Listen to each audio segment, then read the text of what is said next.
Hello viewers, আশা রাখি সবাই ভালো আছেন। চলে আসলাম আজকে আমরা নতুন আরেকটি ভিডিও নিয়ে আলোচনা করতে।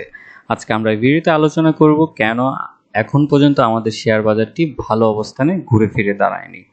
তো আশা রাখি পুরো ভিডিওটি আপনারা আমার সাথেই থাকার চেষ্টা করবেন এবং এখান থেকে বেশ কিছু সম্পর্কে জানার চেষ্টা করবেন। আমরা জানি যে শেয়ার বাজার ঝুঁকিপূর্ণ জায়গা, তাই জেনে বুঝে বিনিয়োগ করার চেষ্টা করুন এবং এখানে কোনো ধরনের বাই সেল নির্দেশনা দেওয়া হচ্ছে না। চলুন এবার আমরা মূল পর্বে শুরু করি।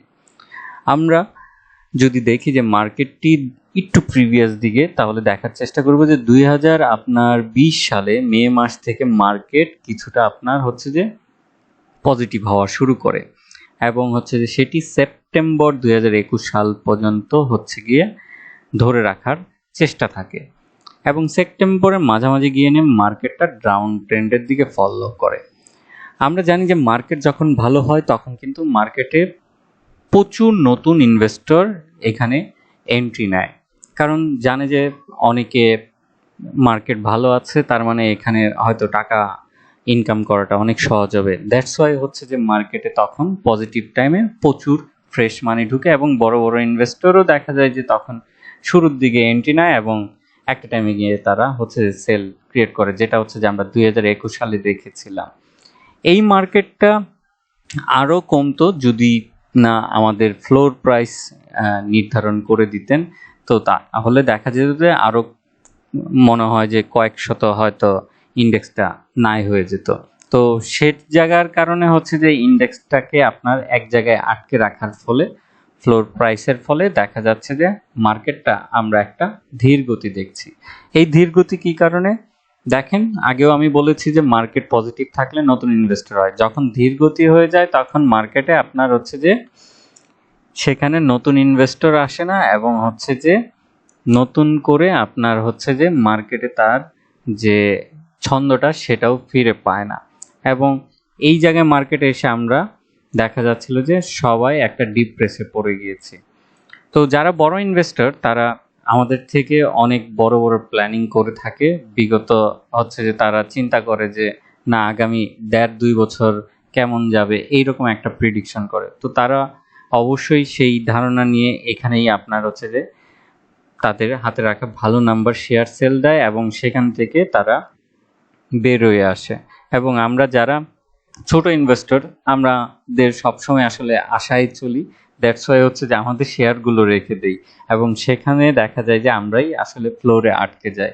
এবং এই মুহূর্তে বাজারে আপনি যদি হাউসগুলোতে দেখার চেষ্টা করেন, অনেক ফ্যামিলি আছে যারা ছোট ছোট ইনভেস্টর খুবই আশা নিয়ে এই মার্কেটে আপনার ট্রেডিং করে। তো তারাও দেখা যায় যে দৈনন্দিন তাদের যে নিডটা থাকে সেটারও বর্তমানে বাজার ইনফ্লেশনের কারণে দেখা যাচ্ছিল তারাও শেয়ারটা সেল দিচ্ছে এবং অনেকেই হচ্ছে তার যে শেয়ারটা আছে ফ্লোরে আটকে থাকার কারণে কিন্তু সেল দিতে পারছে না। তো মার্কেটে যেখানে ছোট ছোট ইনভেস্টরের তাদের যে স্বপ্ন থাকে যে এখানে কিছু কিছু টাকা ইনভেস্টমেন্ট করব, সেটার থেকে আপনার সরে এসে সেখান থেকে তাদের মনোভাবটা তৈরি হয়েছে যে সেল করে আসি। তো যার ফলে হচ্ছে যে মার্কেটে আপনার যে নিজস্ব গতি সেটা অনেক স্লো হয়ে গিয়েছে এবং এই মার্কেট আপনার আরেকটা কারণে স্লো হয়েছে। দেখেন 2020, 21, 22-এ যতটা না প্রফিট হয়েছে বিভিন্ন কোম্পানির, 23-এ কিংবা 22-23-এ এইরকম ইয়ারে কিন্তু খুব একটা প্রফিট করতে পারছে না। অনেক কোম্পানির ইপিএস বিগত বছরের তুলনায় অনেক কমে গিয়েছে, অ্যাকসেপ্ট হচ্ছে যে কিছু সেক্টর ছাড়া, লাইক হচ্ছে যে ফার্মা সেক্টর। আমরা জানি যে যত সময় যাচ্ছে আসলে আমরা যে ধরনের লাইফস্টাইল মেনটেন করছি যার ফলে হচ্ছে কিন্তু আমরা ওষুধের উপরে বেশি ডিপেন্ডেন্ট হচ্ছি। আমরা হয়তো চিন্তা করছি যে ডেলি হয়তো 2-3 টাকার ওষুধ খাচ্ছি, কিন্তু মাস শেষে সেটা কিন্তু হাজারে গিয়ে পরিণত হয়। তো এই সেক্টরগুলো হচ্ছে যে আপনার ইপিএস ভালো দেখছি এবং এই সেক্টরগুলো ইপিএস ভালো দেখলেও আমার মনে হয় না যে বছর শেষে গিয়ে নিয়ে যে যখন তারা ডিভিডেন্ড ডিক্লারেশন করবে বিগত বছরের তুলনায় খুব একটা আমরা মনে হয় না যে ভালো ডিভিডেন্ড ডিক্লারেশন করবে, কারণ কোম্পানি চাবে যে তার হাতে ক্যাশ বেশিটা রাখার জন্য কিংবা রিজার্ভে বেশি টাকা রাখার জন্য। তো তারই ফলে আমার কাছে মনে হচ্ছে যে বর্তমানে ইকোনমিক সিচুয়েশনের কারণে তারা ইপিএস ভালো করলেও হচ্ছে গিয়ে তারা ভালো ডিভিডেন্ড ডিক্লারেশন আমার মনে হয় না করবে। তো এই মার্কেটে এই মুহূর্তে আমার কাছে যেটা মনে হচ্ছে যে খুবই শর্ট হয়তো একটু পজিটিভ হতে পারে, এবং এই মার্কেট আসলে শর্ট টার্মের জন্য না। যারা আমাদের মতন হচ্ছে ছোট ছোট বিনিয়োগকারী আছি, যারা আমরা কম বুঝি মার্কেট সম্বন্ধে, কিংবা হচ্ছে যে মার্কেটে খুব একটা রেগুলার পজিটিভ যদি বলি যে মার্কেটের সাথে সম্পৃক্ত না, কিংবা মার্কেট সম্বন্ধে অনেক নলেজ কম, তাদেরকে বলবো যে আপনি এই মুহূর্তে হচ্ছে যে সাইলেন্ট থেকে নিয়ে ছোট ছোট ইনভেস্টমেন্ট করে দীর্ঘমেয়াদের প্ল্যান করেন।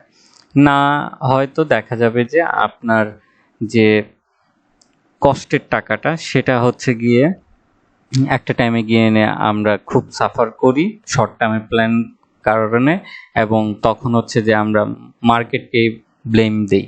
আমরা এই মার্কেটটা হওয়ার পর থেকে আসলে এরকম দেখছি। তো আমার কাছে মনে হচ্ছে যে এই মার্কেটে কখনোই শর্ট টার্মে আশারূপ করা উচিত না, ভালো শেয়ার দেখে দীর্ঘমেয়াদে প্ল্যান করা উচিত। লাইক হচ্ছে যে সেটা 10 বছর 15 বছর এইরকম জমিয়ে জমিয়ে দেন হচ্ছে গিয়ে আপনি সেখান থেকে একটা টাইমে গিয়ে এনে ভালো হয়তো রিটার্ন ভোগ করতে পারবেন।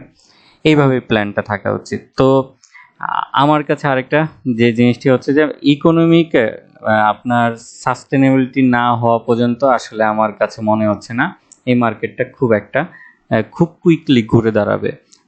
কারণ হচ্ছে যে যারা বড় ইনভেস্টর তারাও চাচ্ছে না যে আসলে এই মার্কেটে এই মুহূর্তে সে এখান থেকে প্রফিট নেওয়ার জন্য উপযুক্ত মনে করছে।